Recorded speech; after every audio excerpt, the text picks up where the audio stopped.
आप मन के न्यूज 36 छत्तीसगढ़ के आवाज में मैं हम आप मन के संग नीरज। खबर 36 में आगू बढ़बो।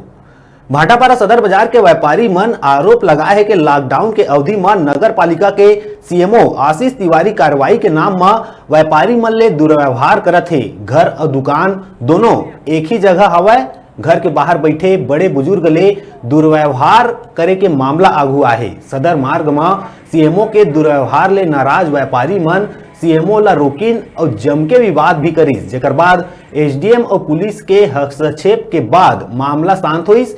ये विवाद के बाद व्यापारी और सीएमओ आमने सामने हो गए और सीएमओ थाना में व्यापारी मन के खिलाफ शिकायत दर्ज कराइस। उन्हें सीएमओ के खिलाफ भी व्यापारी संघ एसडीएम ले मुलाकात करके शहर थाना में ज्ञापन देके सीएमओ के खिलाफ कार्रवाई के मांग करी से। आप मतलब बता दन के सीएमओ के व्यवहार ला लेके आए दिन ऐसने विवाद देखे और सुने ला मिलत रही थे। फिर उच्च अधिकारी के द्वारा ध्यान नहीं दिए जाए के वजह ले लोगन के प्रति ओकर व्यवहार और दुर्व्यवहार बढ़त ही जावत है।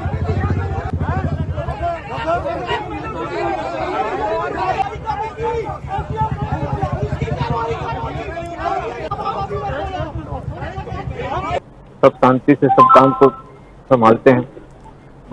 रोज नगर पालिका का सीएमओ चालान कर रहा है, ये कर रहा है, वो कर रहा है। हमने सरकारी काम में कोई भी आपत्ति नहीं की आज तक। जैसे उन लोगों को फाइन करना है, किसी को 5,000 कर रहे हैं, किसी को 10,000 कर रहे हैं, किसी को 15,000 कर रहे हैं, हम लोगों ने कोई भी आपत्ति नहीं ली किसी की।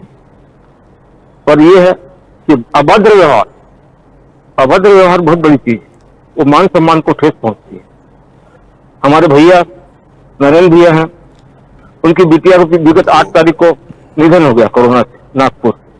उनके घर में परिवार के समाज के लोग आए बैठने के लिए, तो ये सीएमओ तिवारी बंद करो जबरदस्ती बंद कर रहा। अरे कल ये नगर पालिका और उनकी टीम द्वारा चालानी कार्रवाई की जा रही थी। इस दौरान जो सीएमओ तिवारी जी हैं, उनके व्यवहार को लेकर व्यापारियों और नगर पालिका की टीम के बीच में कुछ वाद विवाद हुआ है, जिसके संबंध में व्यापारियों ने आवेदन दिया है। उस आवेदन पर जांच की जा रही है। साथ ही सीएमओ तिवारी जी जो है, उन्होंने भी एक आवेदन दिया है और उस पर भी जांच की जा रही है।